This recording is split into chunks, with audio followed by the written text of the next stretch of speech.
Hello, everybody. Hello, hello.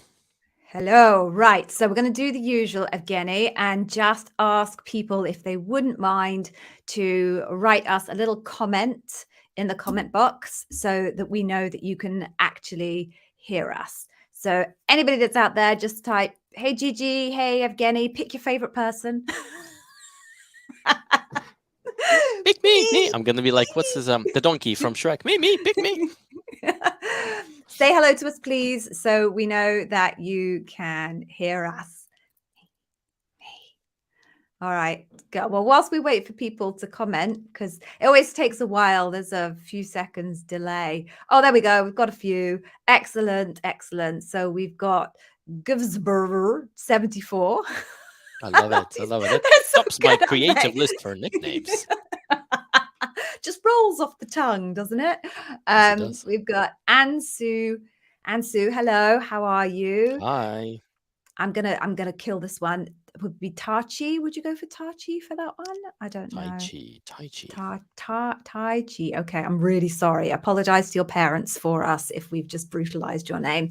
Anthony, at least I can cope with that one, Anthony. I think half of my husband's family are called Anthony. Who have we got? I love Olsaku. Priyan. I love Priyan. Go straight down to the Go business. straight for it, like no messing about. Oh, and Sumesh, what's up, dude? What's How going are on? you? I don't know if you know Sumesh, Evgeny. Sumesh has been with me since the Amazon interview whiz days. Like we're talking 2021, that relationship started, and it keeps coming back. It's so lovely. It's good to see It you. is very lovely. Right. Right. So whilst you're all appearing and saying hi, which please do keep dropping your name and saying hello to us, we can do our intro. I've just realized, Evgeny, I don't know that we've ever actually started this thing together. It's either been No, me no, or no. you. So we don't have kind of like a spiel set up here for our intro. So do you want to do it? Will I do it? It still feels like very amateur. Yeah, I know, but that's what we do. Like we're not, Amateur.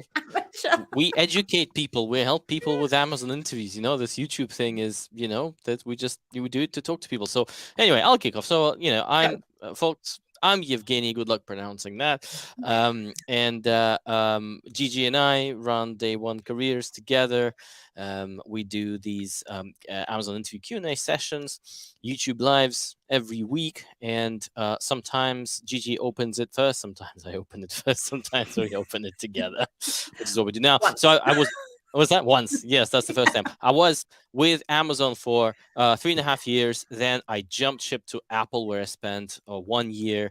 And in all of my Amazon capacities, I've been a hiring manager, interviewer, amongst a whole bunch of other things that you have to be when you're in Amazon. And when I left in August 2020, I started Day One Careers initially as a little operation, little side hustle. And then in December, Gigi and I made a decision to merge Amazon to InterviewWiz Academy and Day One Careers together. And so there we go. The rest is history. Glad to be here. And Gigi, over to you.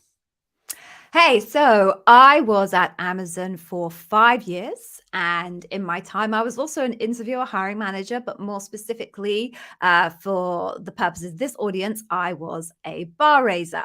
I'm sure most of you know what a bar raiser is. For those of you that don't and are new to the process, I would just summarize very quickly. Amazon has a peculiar process where they have a third party involved in the interview process. They're called a bar raiser. They're specially trained. I think it's either like 1% or 0.5% of the entire Amazon population becomes a bar raiser. They are a third party independent person on the process, and essentially they get to make the final decision as to whether someone is going to get hired or not. The privilege of being a bar raiser is you get to interview across all sorts of different job families. Usually, if you're a hiring manager and interviewer, you tend to really only interview in and around your area of expertise, a couple of adjunct teams. Bar raisers, you can interview any type of team. So I've done tech, non-tech. I've interviewed across dozens of different countries across the globe. You name it, I've done it. So I get a perspective of the interview process that is pretty unique and rare to bar raisers. So as I said, I was at Amazon 5 years. Whilst I was there, I started my own little YouTube channel called the Amazon Interview Whiz. really as in response to an emotional feeling I had when I identified that there was Amazon interview coaching available out there to candidates, but at the time it was incredibly expensive. And most people I thought it was unreasonably expensive for. So I just created a YouTube channel as a little bit of a knee-jerk reaction, if I'm totally honest. And then when I left Amazon, I decided I might see if I could pay a couple of bills by offering Amazon interview coaching at a reasonable price. And the rest is history. I ran my Amazon interview whiz for about a year and then met and, dare I say, fell in love in a professional sense with Evgeny, and we joined forces, and we your wife's nowhere near, is she? Is your hubby around? No, he's definitely not. Although he's usually stalking us actually in the comments there. So we'll see. We'll scroll down and we'll see if he's there. And we joined forces and we have here Day One Careers. So this is part of our ecosystem of support that we offer for candidates. As Evgeny says, this is a free session. We do all sorts of kind of we provide content on LinkedIn, obviously the extensive YouTube channel. We're on Twitter as well, although I think we're kind of feeling our way into the whole Twitter thing. Not sure how that's going to work. Baby steps into Twitter.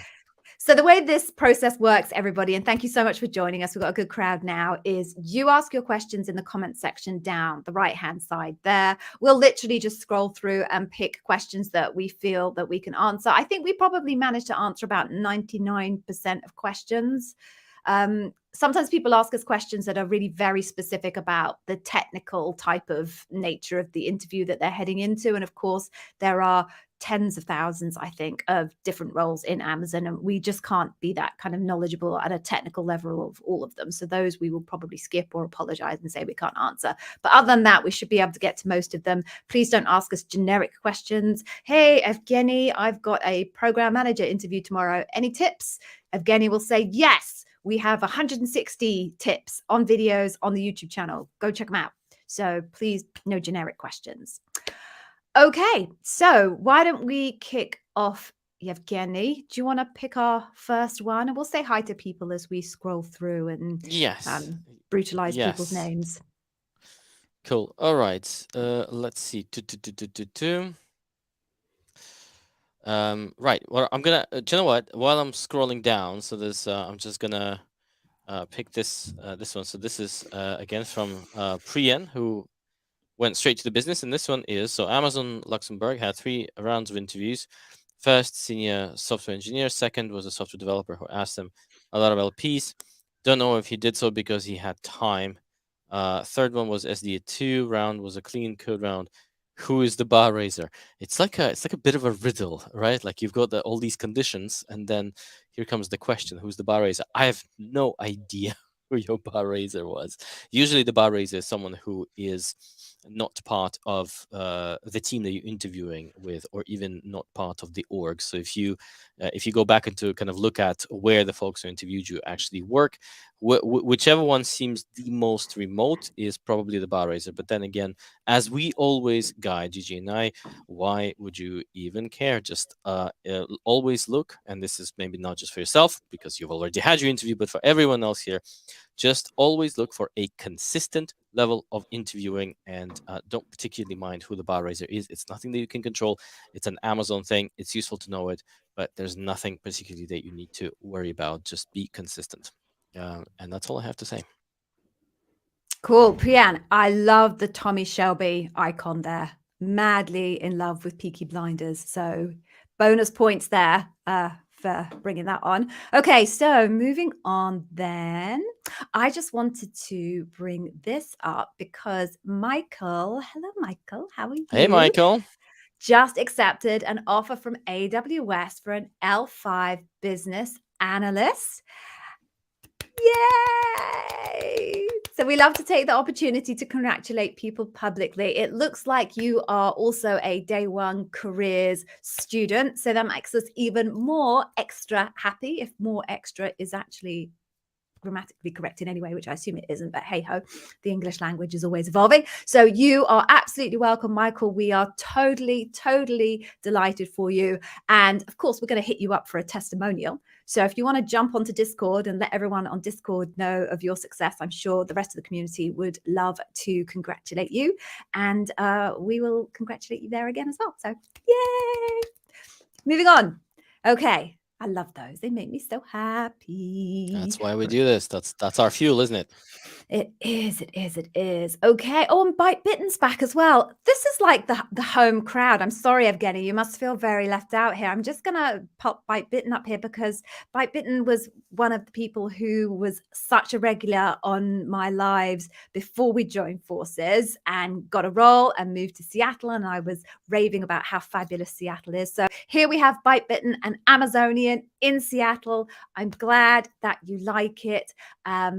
Or go to that little island. Do you know, I can't remember the name of that island, Evgeny, but you have to go on the ferry and it begins with B and it's an island and it's in the middle of the bay in Seattle and it's gorgeous. It's a little bit touristy, but there's an amazing diner there, like one of those real American diners in like the little silver kind of trailer thing. With massive milkshakes. Yeah. Yes. I was such a tourist. So exciting. Right. Congratulations. Thank you so much for coming back and hope it's going well. Moving on then. Now I really will find an actual question. I promise, Evgeny. I'm sorry. I get too excited. I'm going to come back to Samesh's comment in a second because I do feel that needs addressing, but we'll wait for that. Okay. A bit of a low blow there. Yeah. I'm insulted, but hey, let's move on. Okay, right. I'm going to pick this one. Okay. Select. Hello. So you passed your Amazon panel. Congrats. But the recruiter told you that the initial role you applied for is no longer available. Oh, boo. How dare they? Now looking for a same role in another location. Do you have to do the loop again or just the hiring manager call? Okay, so the way this usually works, and I will say usually because there are really only guidelines around this. There's no absolute musts as regards how those types of processes work. But generally speaking, if the role is almost exactly the same as the role that you've applied for, like literally the same role, chances are you might be able to get away with just meeting the hiring manager. And that's called a green light meeting. However, there are occasions where the role that you're applying for is considered by the new hiring manager sufficiently different that they feel that they can't just use the data gathered from the last loop in order to make a decision this time. In those cases, they will either perhaps ask you to meet not just with them, but also with another member of their team, or you may be asked to do what's called a mini loop. Now, we have a video on the channel about mini loops, but essentially a mini loop is a interview process, same as the one that you've been through, much smaller group, probably only 3 Amazonians and no Bar Rasier.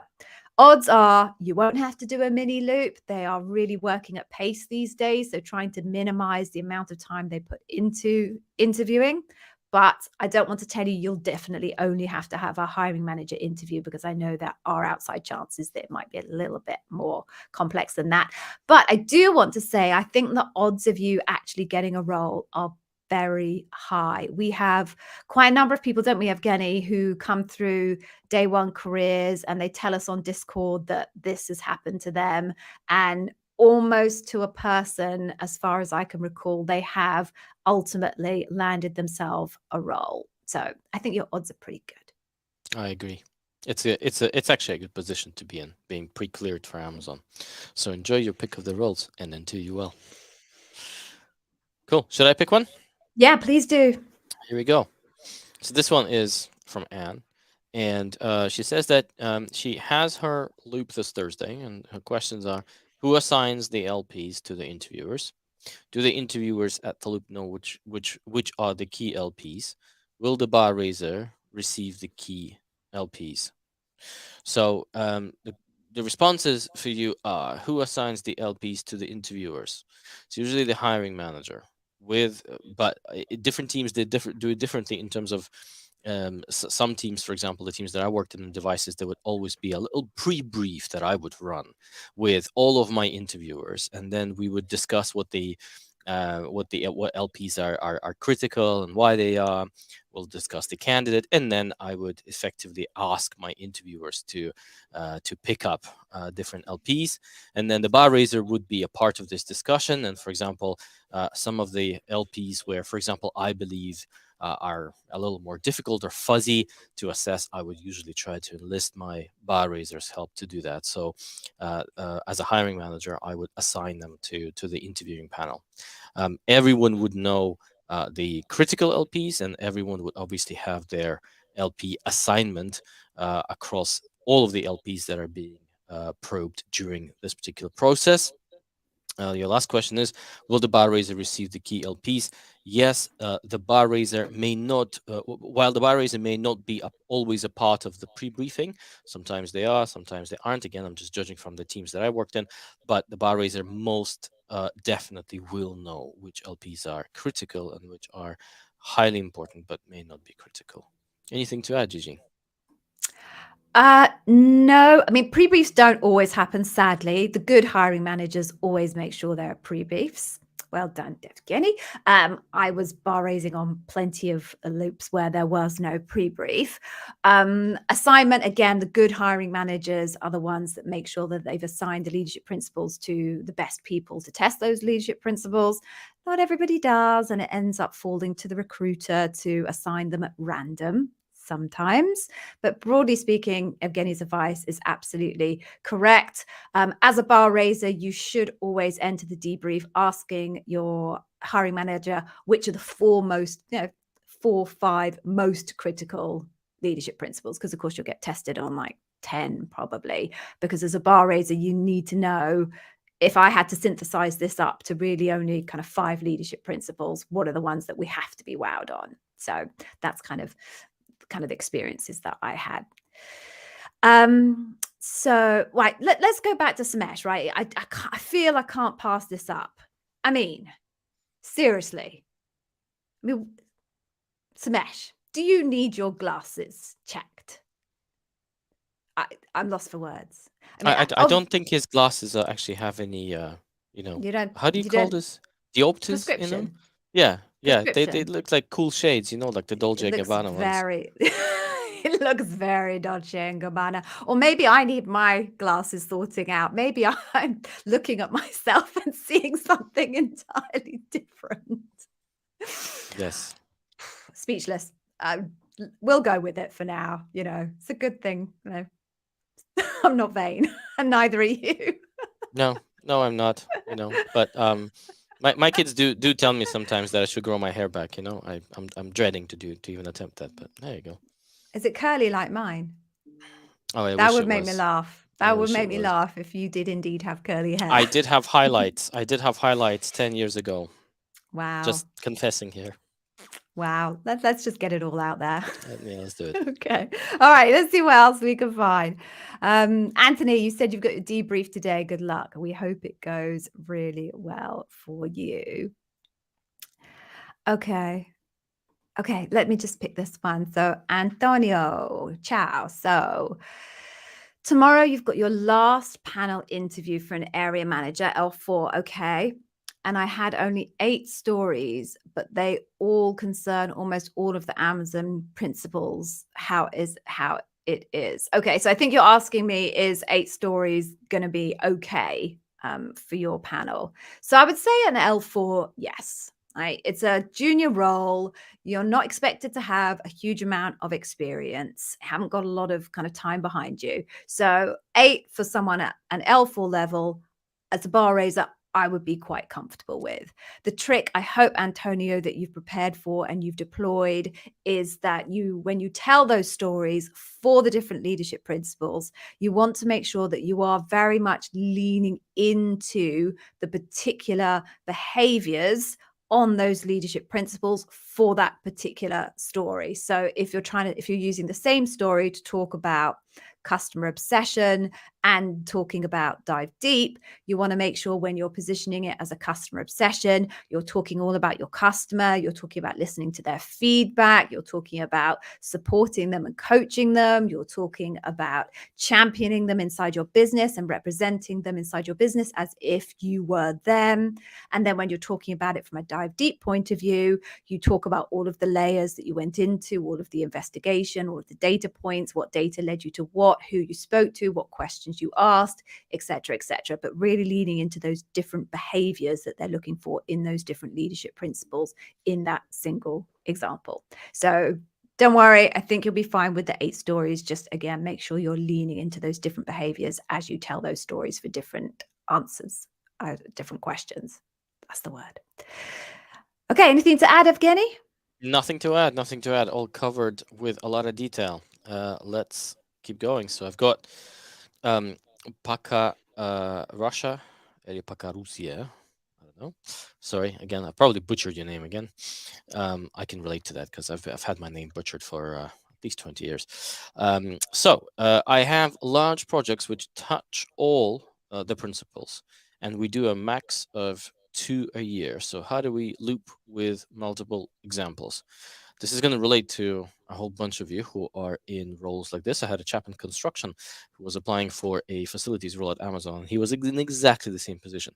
And the way to go about it is to basically take these long projects and chunk them into multiple situations.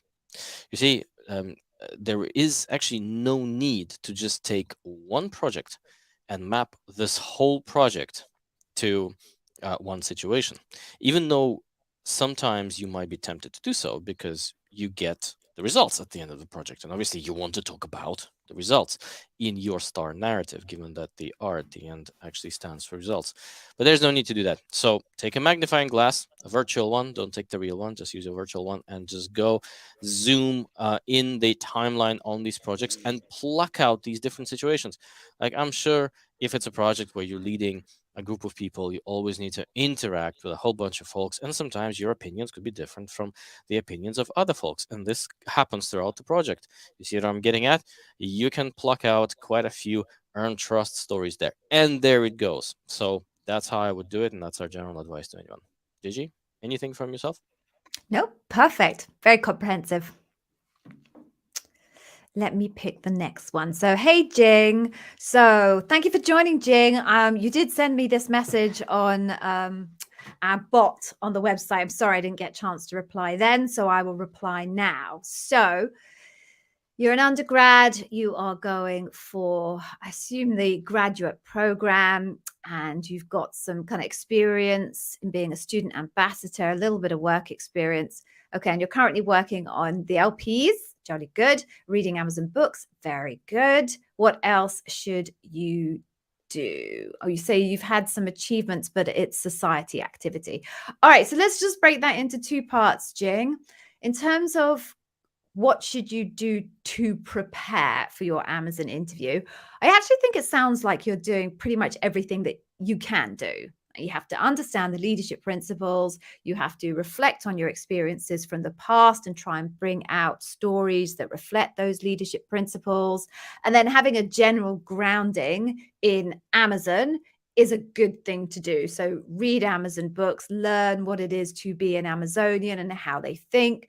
Books like Working Backwards is a very good book, so I'd recommend that one. It's not very long, doesn't take too long to read. So I feel that you're doing all of the things that you should be doing.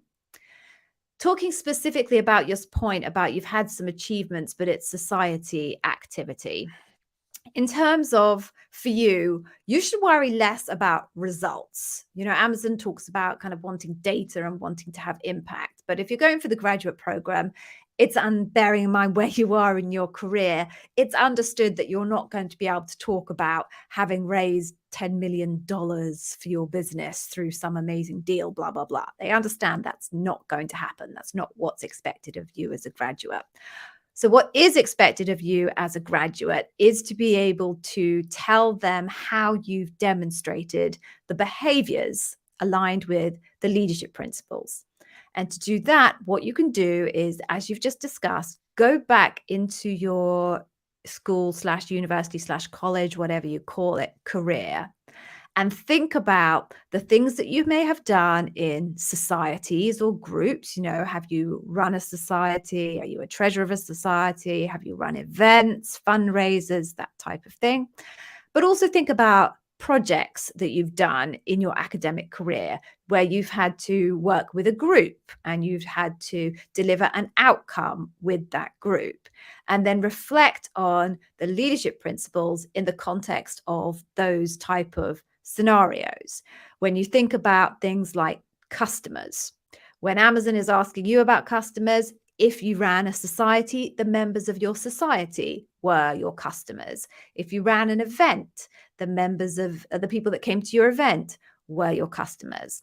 If they're talking to you about colleagues and peers, team members that you've worked with on projects at university/college/school, whatever you call it, they are your peers.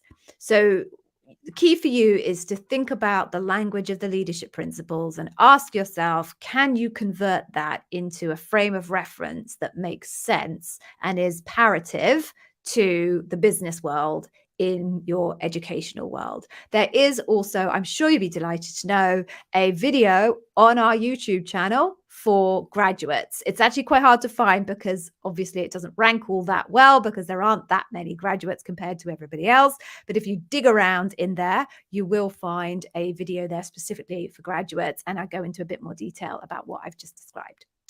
I hope that is helpful. Anything to add, Evgeny? Nothing to add. Detailed as always. Here is a question from JMD 1983.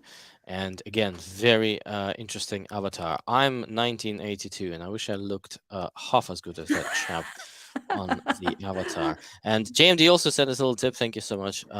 We do appreciate it. So let's look at your question. So your phone screen 2 was canceled 5 minutes prior to starting. I'm so sorry to hear. This is annoying. Recruiter said that the position was filled. If another position opens in the near future, will I be at the phone screen 2, or will it start again? You see, the interesting thing is that some positions, they only have one phone screen. So you may have to be at phone screen, also known as phone screen 2. But yes, so actually, Gigi, maybe you'll help me here. I don't believe that there's any sort of advancement on phone screens if there are 2. I think you basically start wherever the recruitment process starts for that role for which you're going to be applying. So I'm sorry about that. It's annoying. It happens, but you just have to, muster the courage and get back into it again. Cool. That's all we have. So I'm just going to pop Annie up here because I like Annie's avatar. And just to say, you are very welcome, Annie. I am super glad that the videos have been helpful and that you have found the leadership principle courses helpful.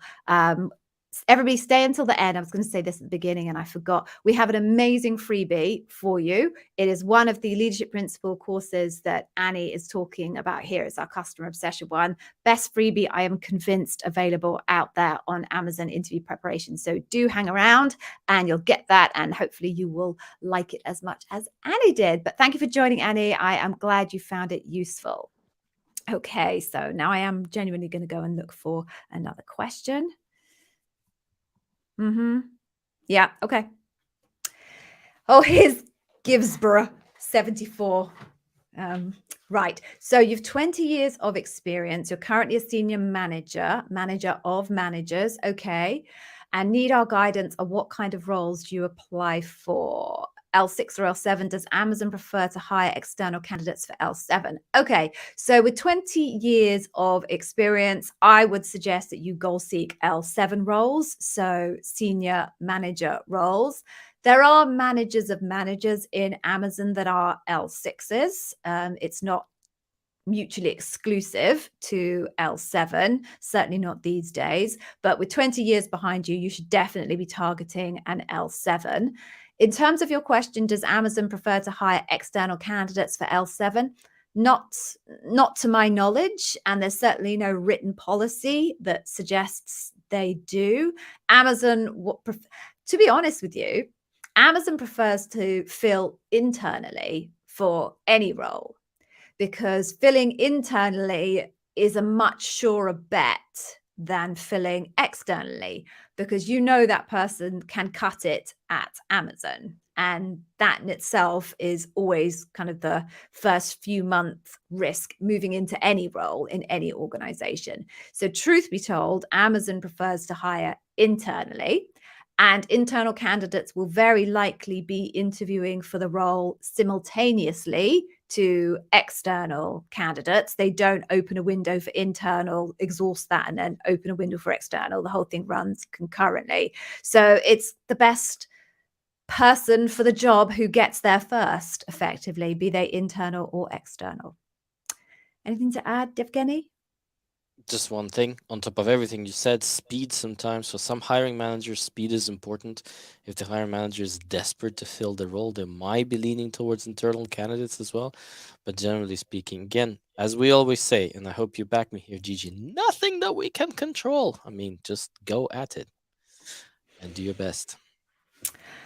Cool. So we are halfway through. So this is the moment, Evgeny, where I know you love this, and I say this every week. Well, I say this, no, it's my moment of shame, because I promise you, I think every week that I will get my act together and do some new versions of this. And every week I fail miserably.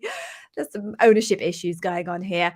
Okay, so everybody, we work extremely hard to bring you all of this content. I think there's like 150 videos now on the channel, which just blows my mind. I thought I might get 10 when I first started working on YouTube. There's now 150, and there's more to come, because Evgeny, in the sprint, you've got some as well, right? Yes, I do. Yes, madam. Good boy. So in return, we do have a request of you, and that is that every single time you watch one of our videos, or you come to one of our live streams, that you give the video a like, or you put in a comment. The reason why we ask this of you is it is considered a positive engagement signal for the YouTube algorithm. The YouTube algorithm takes positive engagement signals like thumbs ups and comments, and takes from that a interpretation that the content is good. The more signals of good we get, the higher it will rank our content for people searching for Amazon interview type terms. I don't know how some of the crud gets ahead of us in the rankings, but it does. So I need you all, in return for our efforts, to just put a couple of seconds into giving us a little bit back to help our content rank better on the algorithm. So to that end, I'm going to ask you to spend the next couple of seconds. We forgot the ticker. We always forget the ticker. I'm going to ask you to spend a couple of seconds just giving us where's my camera? Closer together, a thumbs up, and we have a little video for you to pass the time whilst you do that. Here we go. This is my favorite one. Like the stream, or like the stream, or like the stream, or like the stream, like the stream, or like the stream, or like the stream. I like the stream, or like the stream, or like the stream, or like the stream, like the stream, or like the stream, or like the stream, like the stream now, like the stream now, like the stream now. Like the stream now.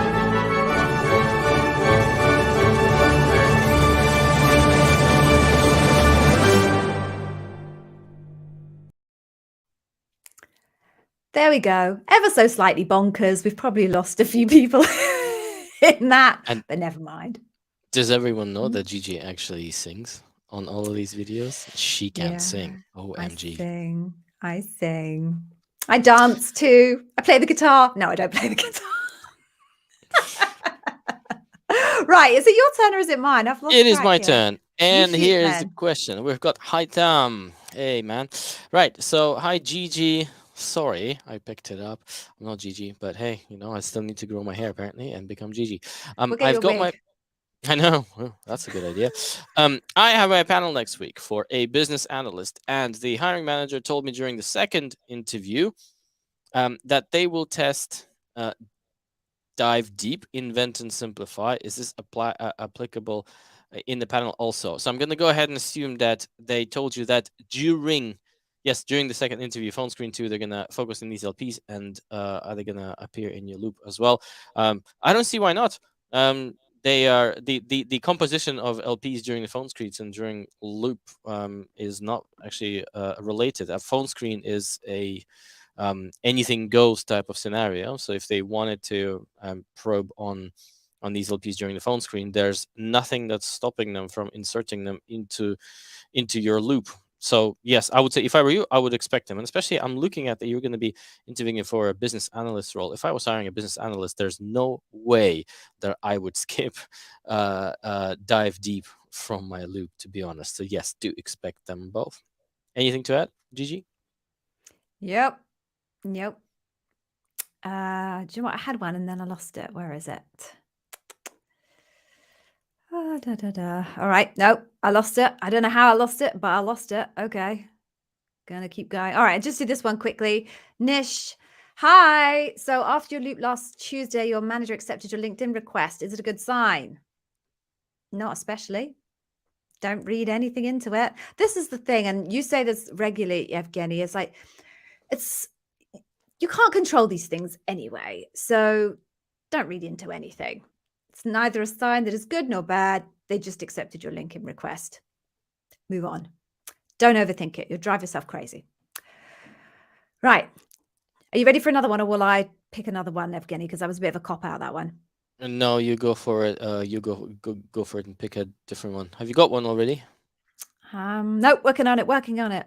I'll tell a little story about LinkedIn. So someone we know was interviewing at Amazon and was in very close contact with the hiring manager and discussing the role and all the ins and outs and just, building a bond and having a great conversation. And then went through the whole process, got until the very end only to be told that an internal candidate took the role. So yes, don't read anything into anything until you either have an offer or you don't. Just treat it as a sport, just be patient and get to the end result, whatever it is. Cool. I have found the one that I was looking for. It's Annie again. So Annie, you finished your loops last Friday. Fingers crossed. Absolutely. The Bar Rasier only asked 2 questions based on leadership principles and also some generic questions compared to the others. Is that normal? Yes, it's perfectly normal. So I guess the normal is there is no normal, right? There is guidelines and best practice. So best practice that I was taught as a Bar Rasier and that I teach to my interviewers, that part of my job to coach them was to coach them as a Bar Rasier, is to goal seek 3 questions if you can, because that means you get to test, you get a decent range of data and you get to test one leadership principle twice. However, if someone's really junior and they don't have particularly complex examples, you end up asking more. I could easily find myself asking 5, 6 questions of someone who's an L4. If I'm talking to someone who's particularly senior, an L7, and they have really deep, really complicated examples that really demonstrate multiple leadership principles, I could easily only ask 2 questions. I've even heard of candidates who only get asked 1 question and they spend an entire hour, if you can imagine, diving deep, if you'll pardon the reference there, on just 1 question. So really, Annie, I would say, yes, it's normal because there is really no normal. So again, don't overthink it. The point we made a minute ago, it's done, it's dusted, move on. There's nothing you can do about it now. Try not to worry about it too much. Moving on. Cannot agree more. Right, Ibrahim. So we've got a question. I had my panel interviews last Thursday and Friday. And so if I hope the offer comes, how should you be communicating about salary expectations? First things first, what you should be doing right now is researching the ranges for the role. You need to know what the ranges roughly are for the role that you're interviewing for. Use any resources that you have, levels.fyi, Glassdoor, Team Blind, even approach people on LinkedIn and just ask them what the rough ranges are. Any information that you can get on the ranges will help you negotiate. Then the second thing you need to do is, based on this information, you need to figure out what your number is. Have one number. Don't have a range of numbers for yourself. Have one number below which you're going to walk. you're not going to accept an offer. I know it's difficult to do this because a lot of us, and I remember myself being a candidate, when you know an offer is near, you're all around, you're clapping your hands and you're thinking, yeah, I've done this, especially you've had a grueling process, right? Like, you feel like a winner. And you just want to take the offer and run. Don't do it. Always have a number, even though it's Amazon, below which you won't take the offer. And that is your number, and stick to this number. And that way you will see interesting things happen to you. Because, and I'll give you a little secret here. See, the worst thing that will happen is if your number is outrageous, right? If it's like so high, right? If it's 2 million, right? This is my number. The worst thing that will happen is Amazon will just give you their final offer and just say, look, this is as far as we can go. Sorry, that's the offer. They will never take the offer back. They will never rescind the offer because you were trying to negotiate in good faith. So that would be my guidance on how to approach negotiations. Anything to add, Gigi? No, absolutely nothing. Perfect. Okay, so I'm going to answer this one for the Halcoons. I'm going to go with that. Maybe that's your family name, I'm guessing. And it also actually answers the question for Givesborough 74, a bit further down. So 2 birds, 1 stone. So you have an interview for an hour for a sourcing recruiter, L5. Can't get enough recruiters these days at Amazon, so fingers crossed. So you did your loop in Feb and you were told that you weren't selected and you can apply in 6 months. Will this be an issue? Cool. This is just classic. So the way it works is sometimes, if you don't know out there, if you don't pass the Amazon interview, your recruiter will tell you that you are recommended for a cooling off period. They may tell you it's 6 months. They may tell you it's 12 months. And for some tech teams, I think they even say it's 18, some are 18 months. The principle being that you've missed it by quite a long shot, and the group feel that you would benefit from spending a little bit more time out there in the market, developing some more experiences, etc., before they speak to you again. Problem is, or the opportunity is, depending on what side of the fence you're on, is that is not systematically enforced. It's written in some hard-coded notes somewhere in the higher system, which is their ATS. We won't go down the road of ATS, but you mentioned the word ATS. I know. The heavens will open and God will strike me down. It's not systematically enforced. So what can happen is your experience where a sourcing recruiter is going through LinkedIn, or maybe they found you inside the ATS and thought you looked like a likely prospect and either chose to ignore or happened not to notice the notes about you being on a cooling off period. And you end up in the interview process. Once you're in the interview process, or you're having an interview, no one is suddenly going to stop interviewing you because you're in a cooling off period. I have never, ever, ever heard of that happening. I would say to you, don't mention it. There's no need for you to mention it. It's on Amazon and the Amazon recruiters to pay attention to the data provided to them in their internal systems. And if that sourcing recruiter has reached out to you and said, come interview, then mum's the word, interview you do. Okay? So that answers your question. To just quickly finish that off with the slight nuance from Givesborough 74. When should you apply again? So same point goes really, Givesborough 74. It's not systematically enforced. So chance exists that you put in your resume or CV, depending on where in the world you're from, and the recruiter at the other end chooses to ignore or doesn't notice the cooling off period, and you might potentially get selected for interview. This does happen. We do know of candidates in the academy. Oh, sorry, it's not the academy anymore, in day one career. Sorry, Evgeny. Tell me off later. ATS Academy. Yeah, that one. Yeah, who have put in their applications and managed to make it through. So you can.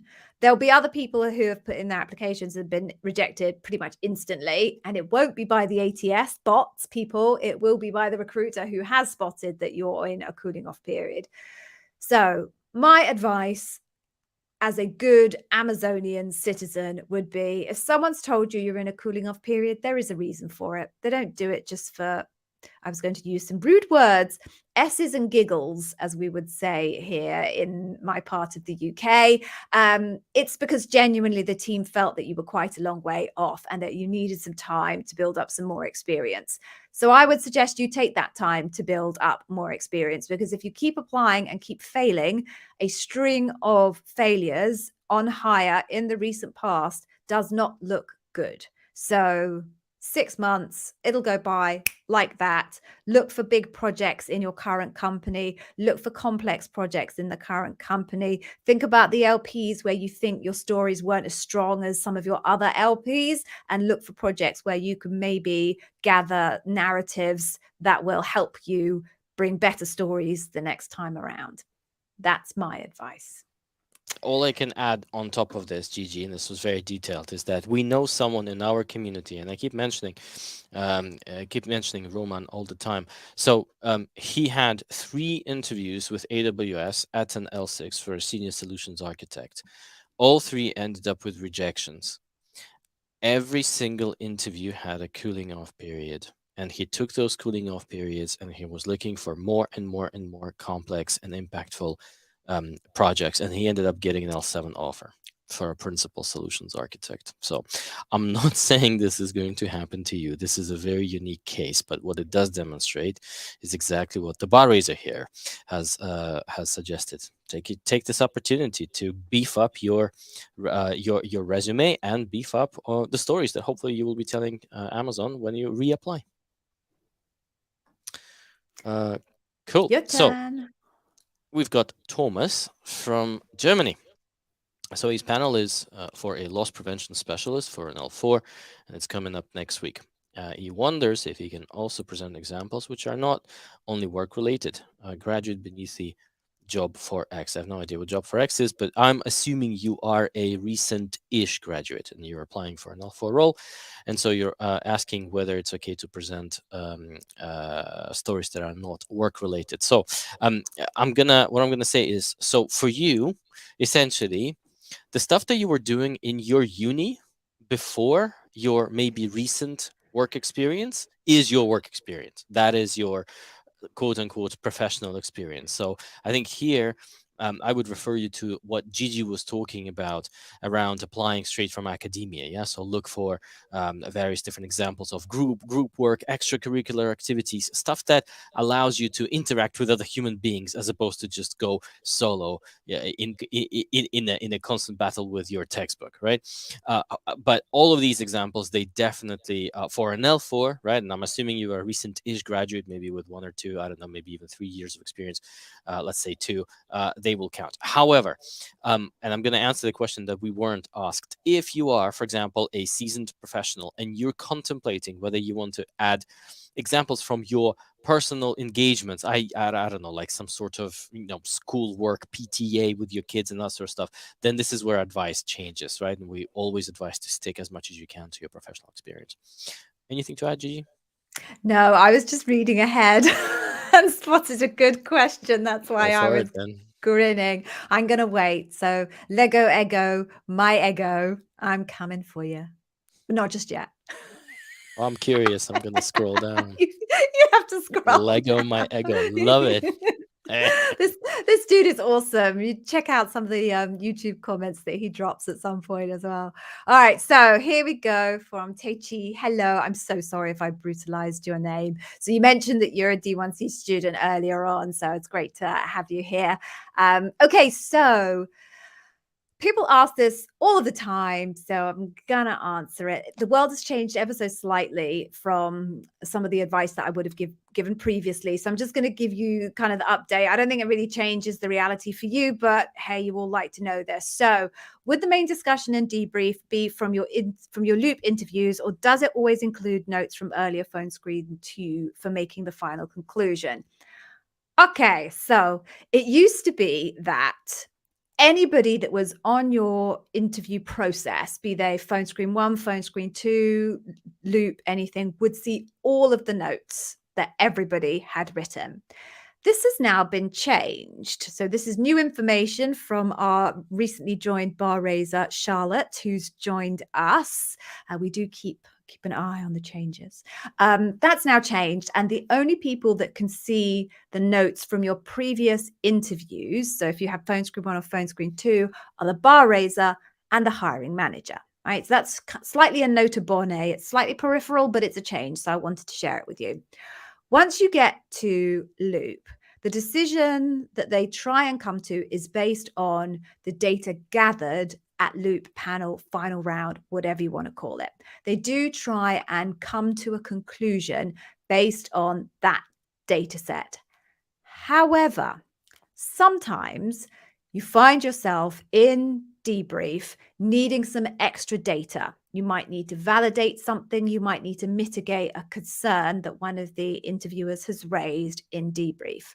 When that happens, the Bar Rasier and the hiring manager will often say, well, let's go back to the earlier interviews and see if we can find any additional or counter information. Now, because the Bar Rasier and the hiring manager still have access to those earlier notes, even though everybody else doesn't, they'll be able to look back at that previous set of notes. Equally, even if they couldn't, the probability exists that the individuals who met you in the early rounds are now in the debrief because they also probably met you in loop as well. It's very common to see the same people come back from early rounds into loop. So even though everyone else can't see the notes, those people will be there and they might inevitably start talking about extra data points that they gathered earlier on in the process. So the simple answer is yes, the main discussion in debrief is absolutely focused on the data gathered at the final stage. However, data gathered in earlier rounds is still admissible as evidence for supporting data or mitigating data. How that helps you, I don't know, but people are curious. So if you want to know the answer, we are here to share what we know. I hope that was helpful for you.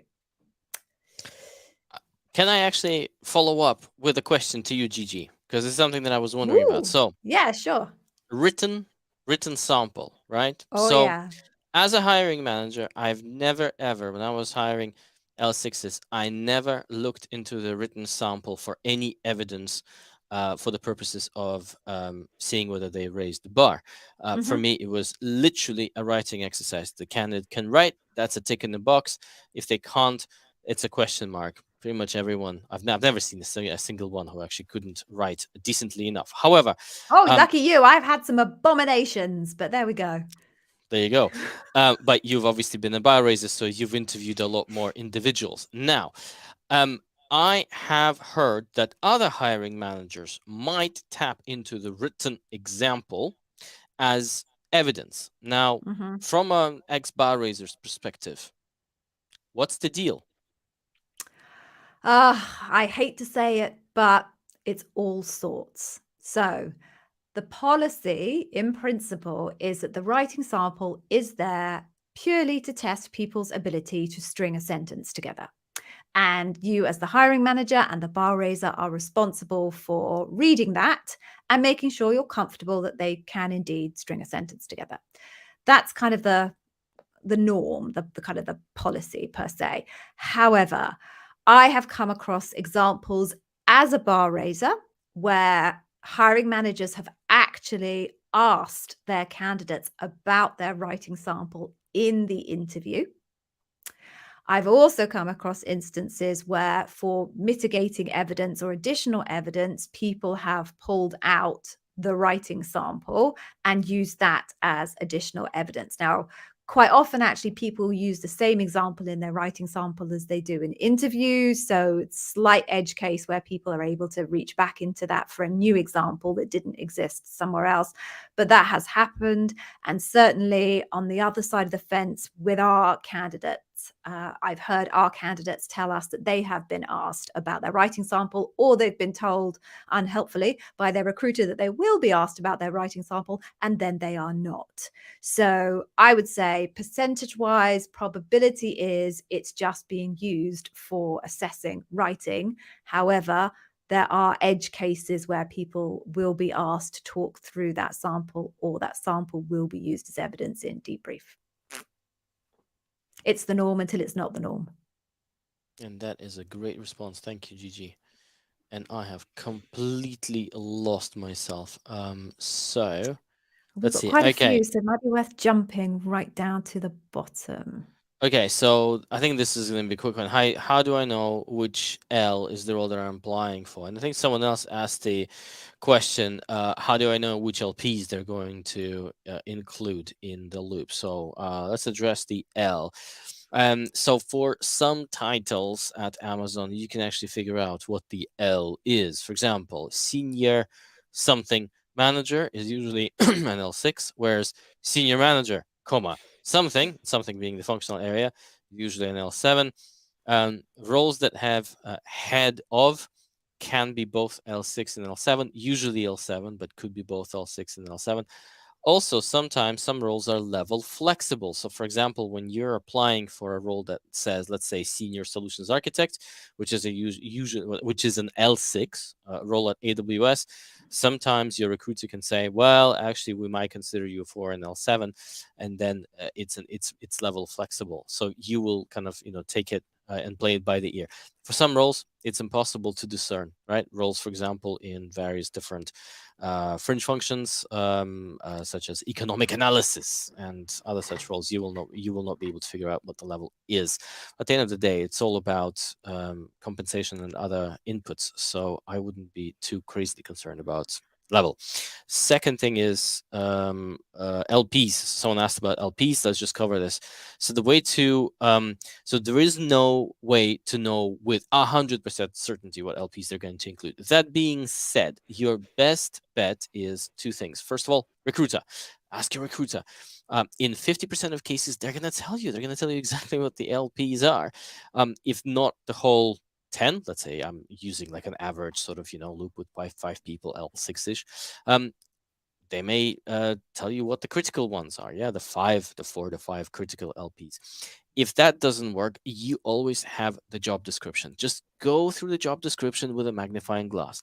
If you know what leadership principles I'll stand for, if you understand their facets, right, the key themes, you will be able to identify the key code words. Now, Gigi has recorded an amazing video in our YouTube channel that talks exactly that bit. She will show you in that video how to deconstruct a job description and find leadership principles that are likely to be tested for the job description. If you want to be more certain, Gigi runs an amazing service where she'll do it for you. If you're interested, just leave a comment under this video and we'll get back to you with the link. Is that fair? Very good. All good.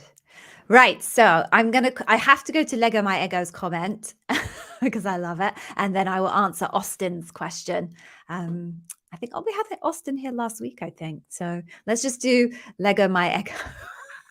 Hey, we also love Stranger Things, don't we?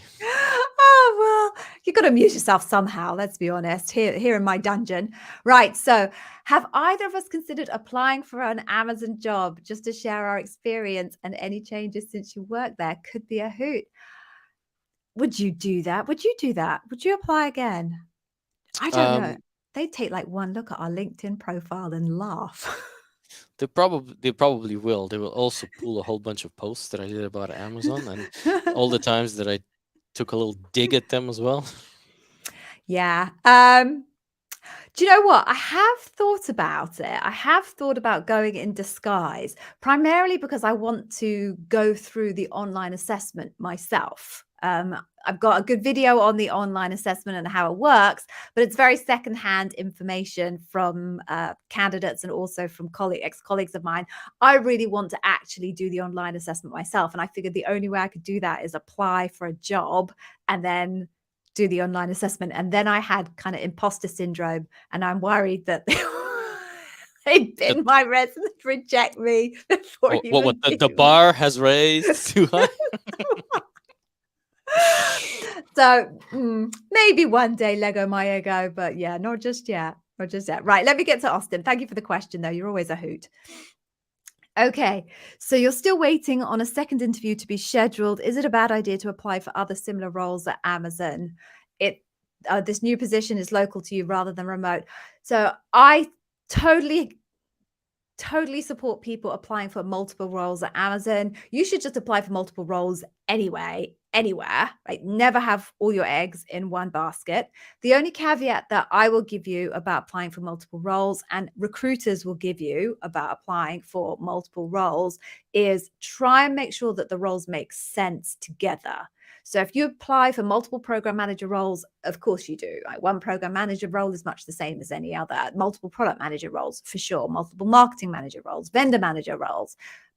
Fine, all makes sense. But do be a little bit cautious about applying for roles that don't seem to have any connective tissue. So for example, this will never work as a combo, but you get my point. Right? Don't apply for a solutions architect and a financial analyst role. They make no sense. Recruiters want to know that you're serious about the role that you're applying for, that you're committed, and that you've got a focus in your career because they're looking for long-term Amazonians. So by all means, apply for another role. Just make sure it makes sense with the existing role that you've applied for. Hope that helps, Austin. You got one, Evgeny? Yes, I've got one, and after which I do need to shoot. run. Yeah, I'll wrap things up. Cool. So let's have a look. So that's an interesting one from Marcus. How would you suggest I prepare for the phone interview compared to the loop interview? So let's answer this one. So the phone interview, the preparation for the phone interview, it is, I would say it should be broader than for the loop, but not as deep. Why? Because in the phone interview, there is no set protocol. It's a bit like your phone screen. It's a bit like a Lego toy that has been assembled from various different pieces, but every person who interviews you can pick the piece that they like. What are those Lego pieces? One of them is why Amazon, a motivation check. Another one is tell me about yourself or walk me through your CV, a functional check. Then there's the leadership principle bit, which is God knows what check. They would just want to see, if they're not going to be wasting their time pulling you into the loop. The thing is, it's not an interview where you need to prove that you will raise the bar against against folks working at Amazon at the same level in the same job code. So just go around the block and that's but don't go in too much depth. It's a breadth rather than depth. But unfortunately, there is no surefire way to prepare for a phone screen because they just don't seem to follow a set script. Anything to add, Gigi? Other than to add, it should be a bar raising conversation, right? The whole point of the phone screens is to actually test someone that they raise the bar on the leadership principle that you're testing them on and that you're convinced that they'll pass loop, but nobody does it. It just doesn't happen that way anymore. It used to when I first joined like 7 years ago. That's exactly what it was. But these days, it's exactly as Evgeny describes. And that's kind of where you have to add in some critical thinking when it comes to what people tell you and what the reality is. Because I often get comments, and some of you will notice them on the channel, where there's Amazonians saying, this isn't true. Like nobody uses the why Amazon question to make a decision on whether to hire you, to move you on. They're just warm-up questions. I have one of these that you might spot on the why Amazon video. And the reality is that might be the way it's supposed to be, but that's not the way it is. So Evgeny's absolutely spot on, as always. Right, do you want to run? And then I will, I might answer a couple more because I'm home alone. Nobody's here, so I can run on for a little bit longer. And then amazing. I will give and I'm gonna go. And I'm gonna go and give my kids a bath. So everyone, I'm leaving you with the exciting continuation of this session with Gigi. Take care, everyone. Bye-bye. Bye. Speak to you soon. I think we're alone now. Doesn't seem to be. I can sing when I'm on my own. I always think that when I sing and Evgeny's here, I make him very uncomfortable. So there we go. I hope that one helped you, Marcus. I got to find where you were now so I can unclick you. Right. So I'm going to answer a couple more. I can hang for a little bit longer if you can. So if you can't, obviously, off you go. Come back again soon. But so here we go. So firstly, I just want to say hello to Aldi. You're able to join live. Welcome, welcome. Aldi is my favorite supermarket in the UK. So if any of you have Aldi where you are, it is so worth it. I worked for Amazon Fresh. I have a behind the scenes view of how food is produced and how branding plays a part in pricing. And I am telling you, shop at Aldi. Right, moving on. It's great to see you. Thank you so much for joining us. Let me just pick another question here.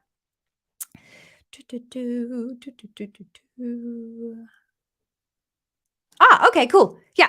So Risha, hello. How are you doing? Thank you for joining us. So you have 2 phone screens and you've been invited. Oh, so you gave 2 separate phone screens and you've been invited second phone screens for both. There are a lot of phone screens involved in this story. I'm kind of slightly confused, but on principle, is this because you missed something the first time or is it typical? So this goes to the point Evgeny was making earlier, which is different teams do it differently. Some teams have only 1 phone screen and then onto Loop. Other teams have 2 phone screens and then onto Loop. Some software development engineering teams are now testing not even having a phone screen and just going straight to Loop. So the norm is there is no norm. So don't worry about it, Risha. It's not a reflection of you. It is far more likely to be a reflection of the process. Okay, Aldi, I'm going to answer your question. If you apply for different roles within Amazon, same job family, can you use the same stories or will they be saved somewhere for future roles? So 2 different, I guess I will answer this in 2 different parts. So the first part is, will your stories be saved somewhere for future roles? Yes. On your record is a permanent set of notes for every single interview you ever undertake for Amazon. Now, to my point earlier, it used to be that anybody involved in your interview process would be able to look back at any of those notes, not just the ones in the process that they're working in, but also in previous processes. My understanding is that now that is limited to bar raisers and hiring managers who would be able to look back in time at any notes taken for you on those roles. If you are applying for different roles within Amazon, same job family at the same time, my advice is you can really not do anything about using the same examples. You run in the same space-time continuum. You only have the career experience behind you that is the same career experience for both of those roles. So if you are applying for different roles at the same time, you have no choice but to use the same examples. Don't worry about it. They won't be looking at each other's notes across the different jobs.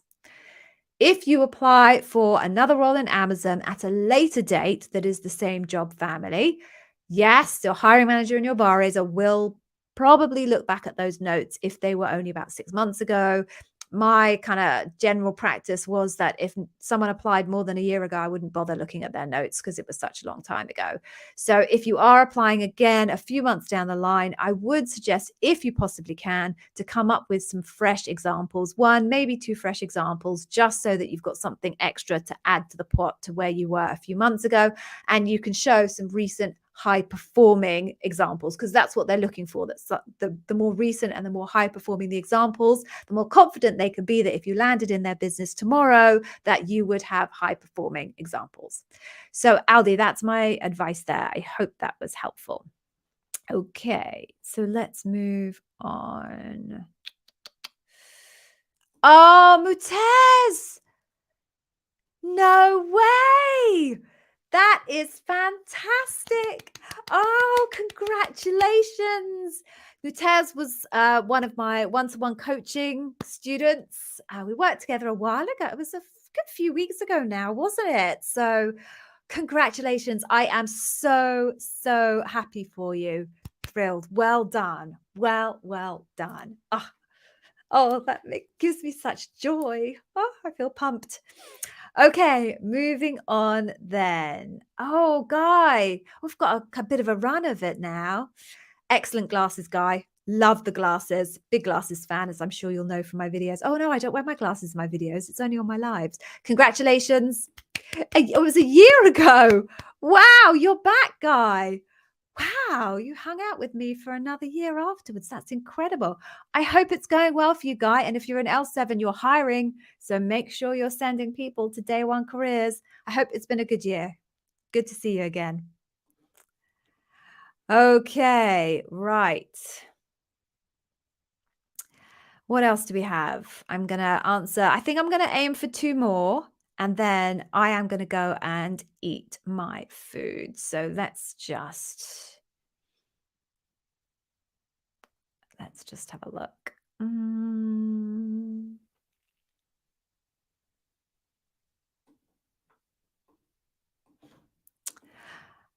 Hey, Edison. Okay. So you have a final assessment for an IT apprenticeship, and the email said there'd be a group activity. What can you expect from this? So it's hard for me to say specifically because, as I said, once it gets to kind of that level of detail when it comes to particular roles and particular kind of functional elements of the interview, I don't have that knowledge across tens of thousands of job families. But what I will say is, in general, Edison, what they try and do is give you some kind of a challenge where your team has to solve a problem. So, for example, when it comes to people who are joining on kind of vendor manager roles, I know it's not vendor manager role, but this is just an example of something that I am familiar with. They give them a challenge for a customer. They give them all sorts of data and information. They say, this is effectively a problem and you need to solve this problem. So if you're coming for an IT apprenticeship, depending on the nature of the IT apprenticeship, hardware, software, whatever, cloud, blah, blah, blah, I suggest that what they'll do is set you up with some kind of a problem, give you a whole bunch of information, and you and your team have to find a way to solve that problem. So it's very hard to prepare for, but you just need to be thinking about your behaviors, think about the leadership principles as you are engaging with your team members. What are the leadership principles that you want to make sure that you land in terms of your behaviors? And then also data. Really focus on the information that you're given and make your recommendations based on that data. Make it clear that you're making recommendations based on that data. That would be my tip there. Okay, so let me see if there is one more I can find. But don't go because I'm going to give you the most amazing freebie. I promise you. I promise you.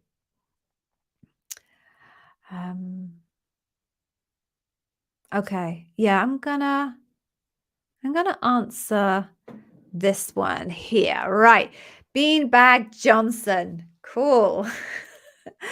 So if you get another offer after you sign your AWS offer, but before you start day one, can you still exit the deal, request AWS to counter without any implications? I think I would not recommend that as a strategy. I think that shows very bad faith. Once a deal is done, a deal is done. And if the company, put the shoe on the other foot, Beanbag Johnson, if you did the deal with the company, and then the company then came back to you after signing the offer letter and said, actually, we've got a candidate who's willing to do the job for less, so we're going to offer you less. How would you feel? You've signed the deal. It is, in theory, a contractual obligation that you have made. So I would suggest do not do that. But if you're in a situation where you believe you have another offer that may come through, and you have an offer on the table with AWS and you need to sign the documentation, drag your heels, right? Don't jump on those documents. Read them thoroughly. Make sure you understand everything about them. Re-review your financial circumstances. Take your time over signing the documentation. And if you can hurry up the other organization to get the offer back to you ASAP, then hopefully you'll be in a position where you have an offer before, a counter offer that you can use for leverage before you sign the paperwork. Once you sign the paperwork, you are legally committed, and it becomes a very uncomfortable situation to renege on a legal commitment once you have made it. So that is my recommendation, not to do that. Okay, so now I said I would give you an amazing freebie, and I absolutely will. Here we go. So you'll need to head to this website, day1.careers-amazon-interview-whiz, very pithy. And there you can get our free leadership principle course. It is a massive deep dive into customer obsession. It teaches you about the 4 facets of customer obsession. Facets is a new learning model that is unique to us in Day One Careers that we've created, and that only exists in Day One Careers, unless, of course, someone else has decided to copy it. But I came up with it, and it's a new way of really, really understanding the complexity of the leadership principles and simplifying it up for you so you can find exactly the right examples from your career history. It then tells you pretty much what your interviewer is looking for in terms of the behaviors for customer obsession. So literally tells you what they're looking for. And then finally, there is a mock interview of me interviewing me, so you can see how all of it comes together. It is a fully encapsulated, high quality piece of content that is completely usable in your interview. It's not one of these taster things that gives you a high level, but you need to buy the rest of it in order to implement it and take action. It's not like that. It stands on its own 2 feet. So please go get that, use it, enjoy it. I promise you, you will nail every single customer obsession question you are asked at your interview if you use that and follow it. So with that in mind, I think we are now done. I'm going to go away and eat my dinner. Thank you so much for joining. I hope you found it useful. For all of those of you that have told us that you've managed to get a job, and those of you that we missed in terms of calling you out, congratulations. We are very proud of you, and we hope you have fantastic Amazon careers. For those of you with interviews coming up, fingers crossed for you. Please do, if you have further questions, you can always drop them in the comments on the YouTube channel. If you sign up to the Customer Obsession Masterclass, you will get access to our free Day One Careers Discord community. So you can join that and ask us or our other coaches or our other community members any questions that you have. I'm on LinkedIn. Evgeny's on LinkedIn. You can find us everywhere. So until next week, goodbye, Sumesh. It's lovely to see you. Please come back again soon. Goodbye, everyone else. Stay safe. And we look forward to seeing you somewhere on the internet-verse. Be safe. Bye-bye.